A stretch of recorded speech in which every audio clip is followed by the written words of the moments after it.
Hi friends, welcome to my channel. இன்றைக்கி நம்ம என்ன பார்க்க போகிறோன்னா த்ரெட் பைப்பிங் தான் பார்க்க போகிறோம். ஒரு கம்ப்ளீட்டான சுடிதார் இது. நான் லைனிங்கோடு ப்ளேஸ் பண்ணி தைச்சி வச்சுருக்கேன். ஸோ இதில் வந்துட்டு எப்படி நம்ம த்ரெட் பைப்பிங் கொடுக்குறதா பார்க்க போகிறோம். இதுக்கு ஆப்போசிட் கலர் பேண்ட் வந்துட்டு இந்த பீகாக் க்ரீன். ஸோ அந்த கலரில் வந்து நான் பைப்பிங் கொடுக்க போகிறேன். நான் ஆல்ரெடி வந்துட்டு கேன்வாஸை வச்சு நெக் ஃபினிஷ் பண்ணணும் இல்லையா, ஸோ நான் அதுக்கு ரெடி பண்ணி வச்சுட்டேன். இது பேண்ட்டோட மெட்டீரியல். க்ராஸ் பீஸ் கட் பண்ணி வச்சுருக்கேன் 1.5 இன்ச்சஸ்க்கு. ஸோ இதெல்லாம் நம்ம வந்துட்டு ஜாயின் பண்ணி தான் ஸ்டிச் பண்ண போகிறோம். இப்போ த்ரெட் பைப்பிங் பண்ணுறதுக்காக இந்த ஒன் சைட் கைடு, இந்த லெஃப்ட் சைடு ஓப்பனில் இருக்க மாதிரி ஒன் சைட் கைடு எடுத்திருக்கேன். ஸோ இப்போ நம்ம ஸ்டார்ட் பண்ணிடலாம். இப்போ எல்லா க்ராஸ் பீஸையும் நான் வந்து ஜாயின் போட்டுக்கிறேன்.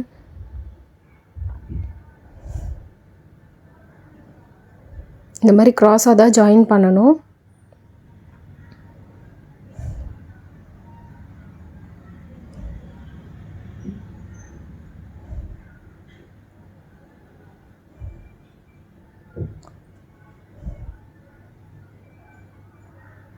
இப்போ நான் கைடை மாற்றிக்கிறேன். அந்த ஒன் சைட் கைடை வந்துட்டு சேஞ்ச் பண்ணிக்கணும்.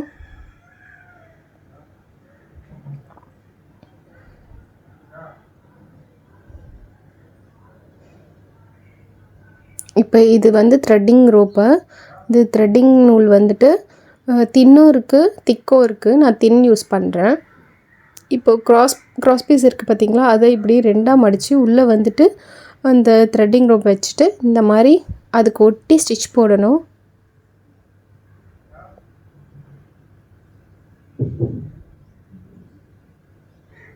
இப்போ ஃபுல்லாக இந்த மாதிரி ஸ்டிச்சஸ் போட்டு அந்த த்ரெட்டிங் ரோப்புக்கு அது ரெடி பண்ணி வச்சுக்கணும். பார்த்திங்கன்னா இது ரொம்ப கிட்ட இருக்கும், அந்த த்ரெட்டு கிட்ட இருக்கும் அந்த ஸ்டிச்சஸ். இது ரெடி பண்ணி வச்சுட்டு ஃபஸ்ட்டு நம்ம சுடிதாரில் அந்த த்ரெட்டிங் பண்ண வச்சுருந்தோம் இல்லைங்களா, ஸோ அதை வந்துட்டு த்ரெட்டிங் ரோப்பை ஃபஸ்ட்டு ப்ளேஸ் பண்ணி ஸ்டிச் போட்டுக்கோங்க.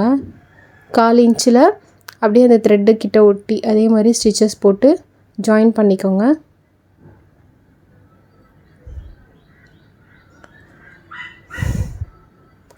இப்போ இதுக்கு மேலே வந்துட்டு இந்த கேன்வாஸ் நெக் ஃபினிஷிங் இருக்குது இல்லைங்களா, ஸோ அதை வச்சு பின் பண்ணிக்கோங்க. ஈவனாக இருக்க மாதிரி பின் பண்ணிவிட்டு சுடிதாருக்கு பேக் சைட்லேருந்து இப்போ நம்ம ஸ்டிச்சஸ் போட போகிறோம். ஏன்னா நம்ம அந்த பைப்பிங் ஜாயின் பண்ணோம் இல்லைங்களா, அந்த 1/4 இன்ச் அது நம்மளுக்கு தெரியும். ஸோ அதனால் அந்த ஸ்டிச்சஸ் மேலேயே இதையும் வந்து நம்ம ஸ்டிச்சஸ் போட போகிறோம்.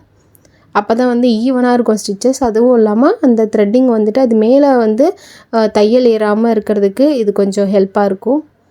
அவ்வளோதான், நான் இப்போ முடிச்சிட்டேன். இப்போது உள்ள நாச்சஸ் போட்டுட்டு இந்த மாதிரி குட்டி குட்டியாக நாச்சஸ் போட்டுட்டு இப்படி திருப்பி விட்டுக்கோங்க. உள்ளே ஃபினிஷ் பண்ணுறதுக்கு ஹேண்ட் ஹெம்மிங் பண்ணிக்கோங்க. அதுதான் நீட்டாக இருக்கும் ஃபினிஷிங். அவ்வளோதான், இது முடிச்சாச்சு. இதே மாதிரி நான் பேக் சைடையும் வந்துட்டு ஃபினிஷ் பண்ணி வச்சுருக்கேன். இப்போ ஸ்லீவ்ஸ் எப்படி ஃபினிஷ் பண்ணுறதுன்னு பார்த்துடலாம்.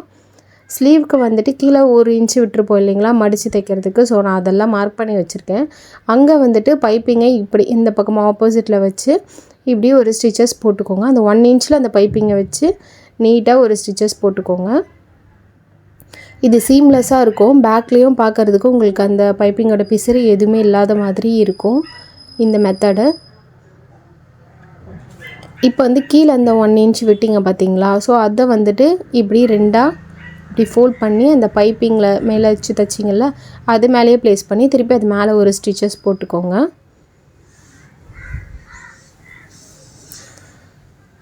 இது போட்டுட்டு ஸ்டிச்சஸ் போட்டுட்டு கம்ப்ளீட் பண்ணிவிடுங்க.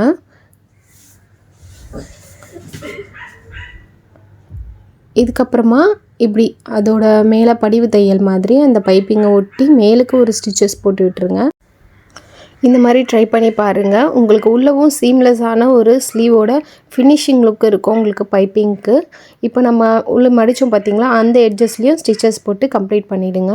அவ்வளோதான், ரெடி ஆகிடுச்சு. வீடியோ பிடிச்சிருந்தா லைக் பண்ணுங்கள், உங்கள் ஃப்ரெண்ட்ஸ்க்கும் ஷேர் பண்ணுங்கள், மறக்காமல் சப்ஸ்கிரைப் பண்ணுங்கள். தேங்க்ஸ் ஃபார் வாட்சிங்.